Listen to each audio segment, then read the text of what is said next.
बिस्मिल्लाहिर्रहमानिर्रहीम। मैं मोहम्मद वसीम। आज हम लोग स्टडी करेंगे डेटा टाइप्स एंड ऑपरेटर। मेरी वीडियो सी लैंग्वेज से रिलेटेड देखने के लिए आप लोग मेरा चैनल सब्सक्राइब करें। मैं आप लोगों को थ्रू आउट सारी चीज़ बताऊंगा कि कैसे कैसे आप एक बेस्ट प्रोग्रामर बन सकते हैं। Let's start. पहले जी topology. Topology means some terms. पहले data, group of information which is not classified by category. जो डेटा है वो क्या होता है कि ग्रुप ऑफ इंफॉर्मेशन होती है, उसमें हर टाइप का डेटा होता है। मीन न्यूमेरिक डेटा भी होता है, इमेज भी होता है। अगर आपके पास कोई इमेजेस हैं आप उसको भी डेटा बोलते हो, आपके पास वीडियो है उसको भी डेटा बोलते हो, आप लोगों के पास कोई टेक्स्ट में चीज़ है उसको भी आप डेटा बोलते हैं। फिर कैन बी न्यूमेरिकल डेटा और करेक्टर और date etc is data type. Basically data type क्या होती है कि ग्रुप ऑफ डेटा होता है जिन पे same type of operation implement आप लोग कर सकते हैं। फॉर एग्जांपल न्यूमेरिक वैल्यू है तो न्यूमेरिक वैल्यू आप क्या कर सकते हो, ऐड कर सकते हो, सब्ट्रैक्ट कर सकते हो, मल्टीप्लाई कर सकते हो। न्यूमेरिक वैल्यू कनकैटिनेट नहीं होती, मीन वो आपस में नहीं मिलती जिस तरह आप लोगों का नेम होता है। तो डेटा टाइप क्या होती है, groups of value that with same functions, जिन पे सेम फंक्शन इम्प्लीमेंट होंगे वो क्या कहलाएंगी, डेटा टाइप्स कहलाएंगी। Data type are essential with any programming language of computer. हर प्रोग्रामिंग लैंग्वेज के लिए वो ज़रूरी होती हैं कि आपको बताना होता है कि किस टाइप का डेटा होता है, कि आपके पास क्या करेक्टर टाइप का डेटा है, स्ट्रिंग टाइप का डेटा है, या आप लोगों के पास इंटीजर टाइप का डेटा है या फ्लोट टाइप का डेटा है। अब types of data fundamental types हैं और डिराइव टाइप्स हैं। फंडामेंटल डेटा टाइप्स में क्या है, इंट, चार, फ्लोट, डबल। इंट क्या होती है, allow integer without decimal but no character. इसमें इंटीजर्स आते हैं, उनमें कोई पॉइंट वाली वैल्यू नहीं होती और करेक्टर इसमें अलाउ नहीं होती। करेक्टर्स क्या होते हैं, allow characters, group of character are called string. अब अलाउ करेक्टर का मतलब से कि उसके अंदर करेक्टर में सिंगल करेक्टर होगा, लेकिन अगर हम उसको ग्रुप बना देंगे तो वो क्या कहलाएगा, स्ट्रिंग कहलाएगा। Float, accepting floating point number and store larger value than int data type. इसमें पॉइंट वाली वैल्यू आती है और ये इंट से बड़ी डेटा टाइप होती है। मीन इंट कम साइज लेता है और जो ये है फ्लोट है ये ज़्यादा टाइप लेता है। अब आगे इसके नीचे है डबल। डबल भी फ्लोट की बड़ी टाइप है। होता क्या है, ये छोटी बड़ी टाइप का क्या इशू है कि जिस तरह आप लोगों के पास एक बर्तन होता है ना, उसमें 1 लीटर मिल्क आता है, एक दूसरा बर्तन है उसमें 5 लीटर मिल्क आता है। अब बेसिकली दोनों बर्तन जो हैं वो हैं मिल्क के लिए, लेकिन दोनों की टाइप क्या है, एक में कम आता है और एक में ज़्यादा। तो फ्लोट और डबल सेम टाइप का कंसेप्ट है कि उसमें छोटी वैल्यू आएगी फ्लोट में, जो डबल होगा उसमें लार्जर वैल्यू आएगी। ये थोड़ी सी है, लेकिन ये जो इंट है, अब पहला शॉर्ट इंट वो 2 बार लेता है, अनसाइंड शॉर्ट इंट। अनसाइंड का मतलब क्या होता है, एक वैल्यू होती है आपके पास साइंड वैल्यू, एक होती है अनसाइंड वैल्यू। साइंड वैल्यू होती है जिसमें नेगेटिव वैल्यू भी आती है और पॉजिटिव वैल्यू। नेगेटिव का मतलब है न्यूमेरिक वैल्यू नेगेटिव भी होंगी या फ्लोटिंग पॉइंट नेगेटिव भी होंगे। अब यहाँ पे अनसाइंड शॉर्ट का मतलब है ऐसी वैल्यू जिसमें आएंगे इंटीजर, मीन पॉइंट के बगैर वाली वैल्यू आएगी, लेकिन सारे के सारे क्या होंगे, पॉजिटिव नंबर होंगे। अनसाइंड का मतलब क्या होता है, ओनली पॉजिटिव, और नेगेटिव को कंसिडर नहीं करता। अनसाइंड इंट वो भी। अब शॉर्ट इंट और इंट में क्या डिफरेंस है, इंट शॉर्ट इंट जो है ना वो 2 बाइट ऑक्युपाई करता है, जो इंट है वो 4 बाइट ऑक्युपाई करता है। ठीक है, ऑक्युपाई का मतलब होता है कि मेमोरी में वो मेमोरी स्पेस वो ऑक्युपाई करेगा, क्योंकि आप कंप्यूटर में कोई भी चीज़ सेव करते हैं तो अब आप देखें ना, आप लेते हैं कि मुझे 10 GB की हार्ड डिस्क चाहिए। अब basically GB, gigabyte basically representing storage value of that hard disk. इसका मतलब है कि आप चाहे वीडियो करते हैं या आप कोई फाइल रखते हैं, उसका ना कोई साइज़ होगा। अब इसी तरह आप कोई भी वेरिएबल वगैरह डिक्लेयर करेंगे कंप्यूटर में काम करने के लिए, उसके स्पेस वो एलोकेट कराएगा मेमोरी में, तो वो स्पेस ये बता रहा है कि वो कितनी स्पेस एलोकेट कराएगा। अब हमें कैसे पता लगेगा, अगर आपके पास 2 इंटीजर टाइप के वेरिएबल हैं तो वो टोटल कितनी बाइट ऑक्युपाई करेंगे, 8 बाइट ऑक्युपाई करेंगे। इससे आपके प्रोग्राम का साइज़ आप लोग डिफाइन कर सकते हैं कि आपके प्रोग्राम का साइज़ कितना होगा। अब आगे लॉन्ग इंट जो है वो इंट से भी ज़्यादा बाइट है। अब यहाँ पे 4 बाइट लिखे हुए हैं, लेकिन ये डिपेंड करता है आपके पास जो आप कंपाइलर यूज़ करें, ये 8 बाइट भी लेता है। साइन 4, ये फ्लोट, डबल, ये सारे आपके पास टोटल वैल्यू दी हुई हैं, ये जितने भी आप डिक्लेयर करेंगे उसके लिहाज से आपको पता चलेंगे। आगे आपके पास है derived data type, derived the fundamental data type. Derived data type भी होती फंडामेंटल डेटा टाइप से ड्राइव हैं। Do not perform anything without fundamental data type, बनेंगी वो उन्हीं से। अब वो उसमें आपके पास define common name with fundamental types वो आते। बेसिकली जो डिराइव्ड डेटा टाइप्स हैं वो पहले से मौजूद डेटा टाइप से ही मिलकर बनती हैं। अब आपके पास दो चीज़ होती हैं, एक होता है स्ट्रक्चर, एक होता है अरे। स्ट्रक्चर क्या होता है, उसमें आप मिक्स्ड डेटा टाइप का कंसेप्ट कंबाइन कर सकते हैं। For example int, float, character सारे उसके अंदर आ सकते हैं। अब वो बन एक नई डेटा टाइप बनी जाएगी, लेकिन वो बनी इन्हीं चीज़ों से। अब आपके पास है एरे। एरेज जो होती हैं वो क्या होती हैं, collection of same data type. अब उस पर इंटीजर होंगे, लेकिन वो 10 इंटीजर के बराबर 10 वेरिएबल जिस तरह आप डिक्लेयर करते हैं, आप वो 10 मेमोरी लोकेशन कंटिन्यूसली आप उनको डिक्लेयर कर सकते हैं। तो आपके पास अगर एक इंट 4 बाइट लेता है तो 10 अगर आप उसकी साइज़ रख देंगे तो वो आपके पास 40 बाइट ऑक्यूपाई करेगा। अब यहाँ पे देखें कि ये जो ड्राइव डेटा टाइप्स हैं ये भी बनी ही इंट, फ्लोट, करैक्टर से ही मिलकर बनेंगी, ये कोई खुद से नई डेटा टाइप नहीं होगी। Size and signed qualified. अब टाइप ऑफ साइंड और अनसाइंड। साइंड और अनसाइंड क्या चीज़ होती हैं, साइंड नंबर वो होते हैं mainly store only positive and negative number. Unsigned number वो होते हैं जो नेगेटिव वैल्यू भी स्टोर करते हैं और पॉजिटिव वैल्यू भी स्टोर करते हैं। अब यहाँ पे लिखा है एक वेरिएबल डिक्लेयर किया उन्हें अनसाइंड इन प्लेयर काउंट। अब ये प्लेयर काउंट में सिर्फ पॉजिटिव वैल्यू आएंगी। ये अब आपके पास एक स्ट्रक्चर है सिंपल सा। अब इसमें क्या किया है, एक उसने प्रोग्राम बनाया है हमने, hash include stdio.h। stdio standard input output header file. हम यहाँ पे मैं आपको ये वाला स्ट्रक्चर इसलिए दिखा रहा हूँ क्योंकि मैंने आपको लास्ट लेक्चर में आयो स्ट्रीम के बारे में बताया था। हम आयो स्ट्रीम यूज़ करेंगे तो यहाँ पे सी इन और सी आउट यूज़ कर सकते हैं। अब यहाँ पे यूज़ हुआ है प्रिंट एफ, तो यहाँ पे stdio की जो इन्फॉर्मेशन है stdio हेडर फाइल जो है वो इन्फॉर्मेशन कंटेन करती है प्रिंट एफ की। प्रिंट एफ एक फंक्शन है जो कोई भी वैल्यू आपकी स्क्रीन के ऊपर आउटपुट करवाएगा। वाइड मेन इसने 3 वेरिएबल डिक्लेयर किए हैं, इंट ए बी सी। ए की वैल्यू 5 हो गई, ए को हमने 5 असाइन कर दिया, बी को हमने 7 असाइन कर दिया। सी एल और एस सी आर क्या करता है, आपकी जो स्क्रीन है उसको क्लियर करता है। Print F value of percentage D, ये हम आगे भी बताएंगे कि ये फॉर्मेट स्पेसिफायर्स होते हैं परसेंटेज डी। तो यहाँ पे आपने कोई इंटीजर वैल्यू लेनी हो तो आप ए को यूज़ परसेंटेज डी को यूज़ करते हैं इस तरह। ये हम आगे पढ़ेंगे, मैं आपको सिर्फ प्रिंट एफ के बारे में बताने के लिए मैंने आपको ये प्रोग्राम इंक्लूड किया। आगे आपके पास आते हैं हम, आप परेशान हो, मैं आपको थॉरोली एक एक चीज़ बताऊंगा। मैं ये भी बताऊंगा कि आप लोग लॉजिक कैसे बनाते हैं। रट्टा नहीं लगाना किसी चीज़ को, जब तक आपका लॉजिक बनेगा नहीं बनेगा आप प्रोग्रामर नहीं बन सकते। आगे आपके पास कमेंट्स। कमेंट्स क्या होते हैं, कमेंट्स किसी भी प्रोग्राम में इसलिए लगाए जाते हैं ताकि, क्योंकि जब आप प्रोग्रामर बनेंगे ना, अब मैं आपको एक बात बताता हूँ, मैंने एक प्रोग्राम बनाया, अब वो मैंने वहाँ पे कोई चीज़ें ऐड सब्ट्रैक्ट या कोई कहीं से वैल्यू उठा के रख दिया, कोई वेरिएबल मैंने यूज़ किया, मैं महीने बाद चेक करूँगा, आफ्टर 1 मंथ मुझे ये पता चलेगा कि यार ये मैंने क्यों किया था, ये जो मैंने प्रोग्राम बनाया था ये मैंने क्यों बनाया था, मुझे तो इस बात की समझ नहीं आ रही। अब हम उसके साथ अगर मैं कमेंट्स कर दूंगा तो अगर मैं 1 मंथ बाद भी उसको चेक करूँगा तो मुझे आइडिया हो जाएगा कि ये मैंने वेरिएबल इस वजह से बनाया था, तो वहाँ पर मुझे कन्फ्यूजन इतनी ज़्यादा नहीं होगी।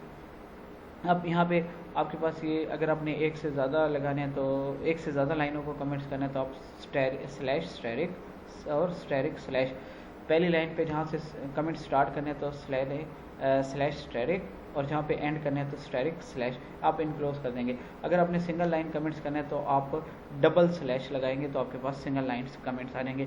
एक बात, कमेंट्स जो होते हैं वो प्रोग्राम के साइज़ पे इफेक्ट नहीं करते, क्योंकि प्रोग्राम में कमेंट्स जो होते हैं वो एग्जीक्यूट नहीं होते, बेसिकली ये प्रोग्राम की रीडेबिलिटी को बेटर बनाते हैं।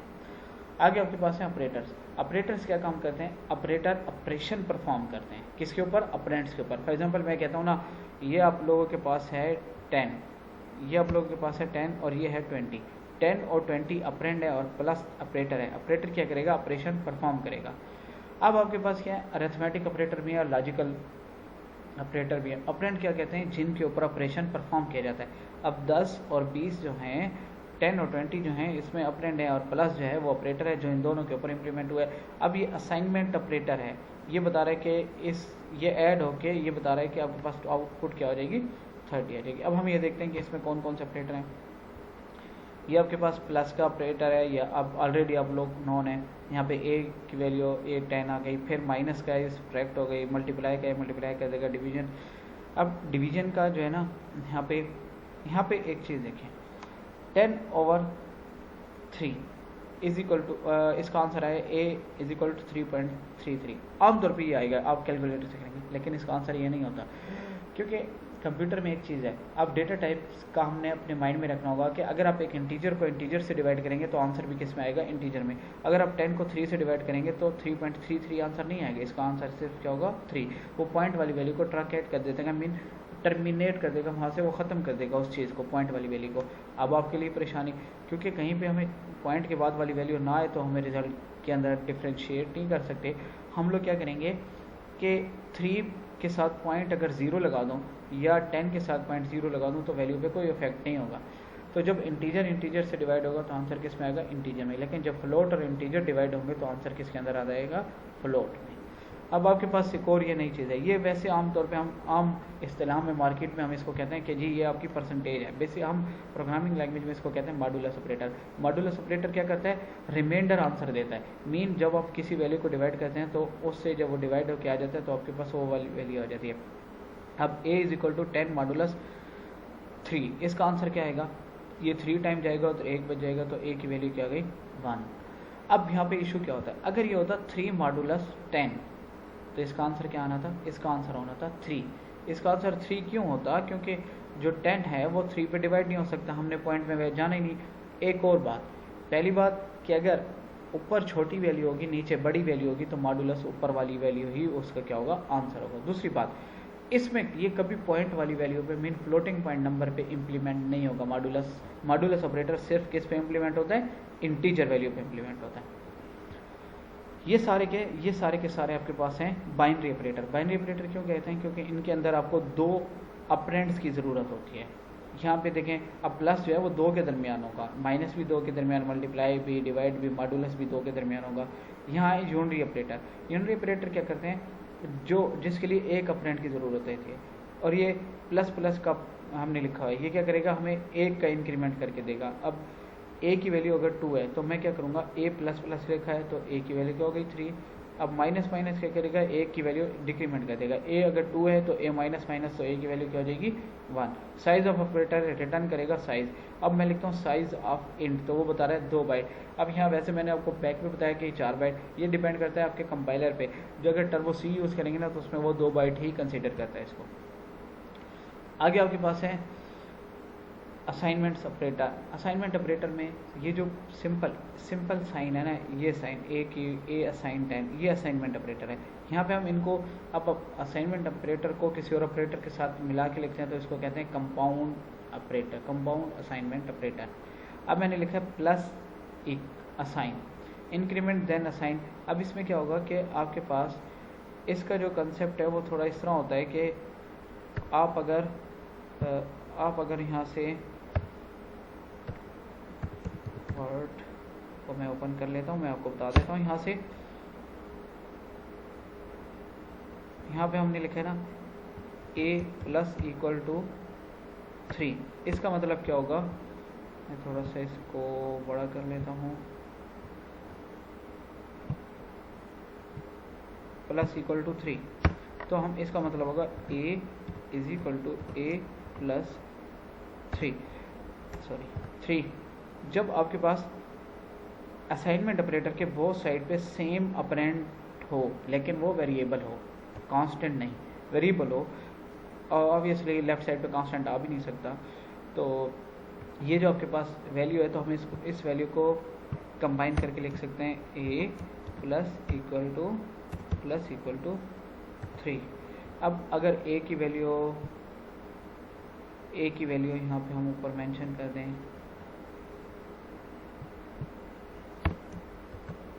a assign 2। अब a असाइन 2 है तो a को मैंने पहले 3 ऐड किया तो a की वैल्यू 5 हो गई। अब 5 में फिर 3 ऐड करूँगा तो a की वैल्यू क्या हो जाएगी, 11 हो जाएगी, 8 हो जाएगी। 8 में फिर 3 ऐड करूँगा तो वैल्यू, अब इसका रिजल्ट क्या आएगा, टोटल आपके पास 11 इसका आंसर आएगा। इसी तरह यहाँ पे माइनस होता तो वाली ए वाली वैल्यू में से माइनस कर देता है। लेकिन अगर हम इसको ओपन करें तो ये इसका कंसेप्ट कुछ इस तरह का होता है। ये अब इसी तरह माइनस, मल्टीप्लाई, डिवाइड, मॉडुलस, ये सारे ऑपरेटर यूज़ हो सकते हैं असाइनमेंट ऑपरेटर के साथ। आगे अब आपके पास है logical and conditional operator. Logical operator में क्या होता है कि आपके पास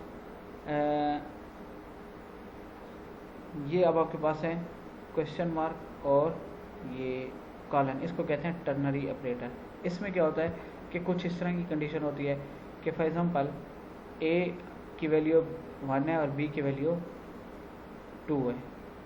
अब वो कहेगा कि ए अगर बड़ा है बी से तो क्वेश्चन मार्क के बाद वाली अगर नहीं है, देखें ये इस बात को समझें, यहाँ पे अगर ये जो कंडीशन है, कंडीशन अगर ट्रू होगी तो क्वेश्चन मार्क के बाद वाली वैल्यू एग्जीक्यूट हो जाएगी, अगर कंडीशन फॉल्स होगी तो कॉलन के बाद वाली।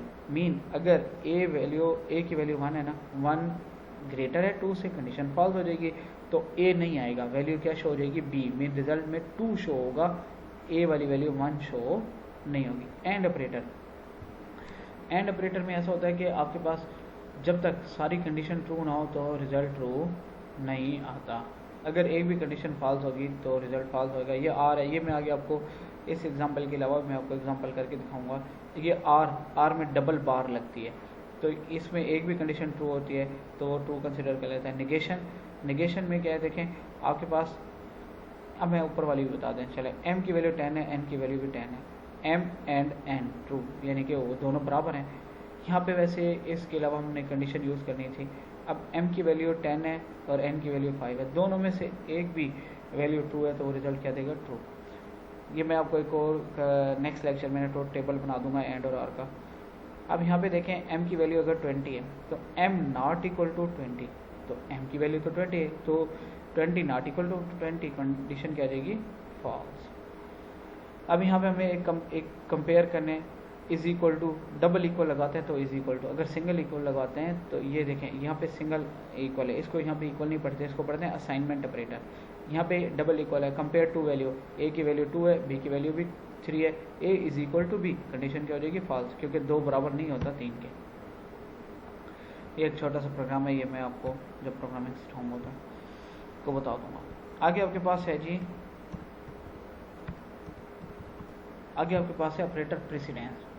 अक्सर ना आप लोग सोशल मीडिया पे भी ये क्वेश्चन देखते हैं, लोग क्वेश्चन लगा देते हैं कि किस चीज़ को पहले सॉल्व करना है, कैसे सॉल्व करना है। ऑपरेटर प्रेसिडेंस है कि कौन सी चीज़ पहले सॉल्व होगी। तो ये जो आपके पास स्टैरिक है और स्लैश है, इनकी प्रेसिडेंस प्लस और माइनस से क्या होती है, ज़्यादा होती है, और सबसे लोएस्ट प्रेसिडेंस किसकी होती है, असाइनमेंट ऑपरेटर की। अब यहाँ पे देखें तो पहले किसको सॉल्व करेगा, अब यहाँ पे जब इसकी और इसकी प्रेसिडेंस इन दोनों से हाई है, प्लस और माइनस तो पहले सॉल्व नहीं होंगे, तो मीन आपके पास स्टैरिक सॉल्व होगा और स्लैश सॉल्व होगा। अब इन दोनों में से किसको, यहाँ पे हम यूज़ करते हैं लेफ्ट और राइट रूल, मीन पहले स्टैरिक को सॉल्व कर लेंगे और फिर स्लैश को, लेकिन डिवाइड ऑपरेटर को। लेकिन यहाँ पे आपको एक बात बता देते हैं, इससे कोई फ़र्क नहीं पड़ेगा। जब सेम प्रेसिडेंस के ऑपरेटर होते हैं तो आप लेफ़्ट से स्टार्ट करेंगे, राइट से सेम आंसर आएगा। तो पहले क्या होगा आपके पास, सी, ये देखें पहला स्टेप, सी और डी मल्टीप्लाई हुए, फिर इसका जो आंसर आएगा वो ये नंबर 2 लिखा है, वो किससे, ई से क्या हो गया, डिवाइड। फिर नंबर 4 पे आप लोग, नंबर 3 पे यहाँ पे आए कि ए और बी को प्लस कर लिया, ए और बी को प्लस करने के बाद जो आंसर आया, और जो ये देखें इस पार्ट का जो आंसर सी से और डी ई का जो आंसर है और ए प्लस बी का जो आंसर है वो आपस में क्या हो जाएंगे, माइनस। जो माइनस करके आएंगे वैल्यू, तो वो वैल्यू किसको मिल जाएगी, एक्स को मिल जाएगी। ये आपके पास पूरा प्रेसिडेंस का है कि सबसे पहले स्मॉल पैरेंट, छोटे होते हुए हम ये पढ़ते थे कि टीचर जब बताता है कि सबसे पहले अपने छोटी ब्रैकेट को सॉल्व करना है, फिर दरमियानी ब्रैकेट को, फिर बड़ी ब्रैकेट। मैथ के सवाल इसी तरह सॉल्व होते थे।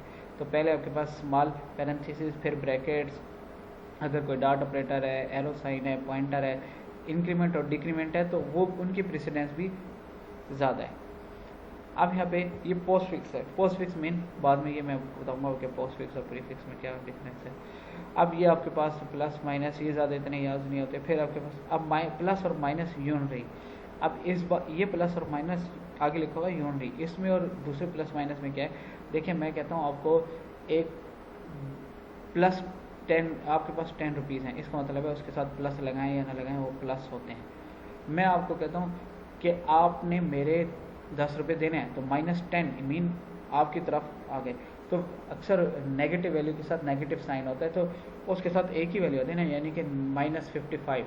तो माइनस के लिए एक ऑपरेंड की ज़रूरत है, ये उसकी बात कर रहा है। ये दो वैल्यू को माइनस नहीं करा रहा है, एक वैल्यू के माइनस की वैल्यू को शो कर रहा है। अब यहाँ स्टेरिक डिवाइड और ये मॉडुलस ऑपरेटर है, इसकी प्रेसिडेंस, और लास्ट पे आपके पास क्या है, प्लस और माइनस, और इसके बाद होती है आपके पास ये बिट वाइज शिफ्ट ऑपरेटर होता है, लेफ्ट राइट में एक एक बिट, और ये फिर less than greater than mean आपके पास कंडीशनल ऑपरेटर, फिर is equal to, not equal to, and, आपके पास कैप साइन, ये बार, एंड, और फिर ये कंडीशनल ऑपरेटर, टर्नरी ऑपरेटर, इनकी प्रेसिडेंस होती है। उसके बाद आपके पास असाइनमेंट आ जाता है, फिर प्लस माइनस मीन असाइनमेंट वाले सारे लास्ट में हैं, इनकी सेम प्रेसिडेंस। देखें जो एक ब्लॉक के अंदर आ रहे हैं उनकी प्रेसिडेंस सेम है, जो नेक्स्ट रो पे आ रहे हैं उनकी प्रेसिडेंस उनसे कम है। मीन जिनकी प्रेसिडेंस हाई है वो सबसे पहले सॉल्व होंगे, जिनकी प्रेसिडेंस कम है वो उसके बाद सॉल्व होंगे। थैंक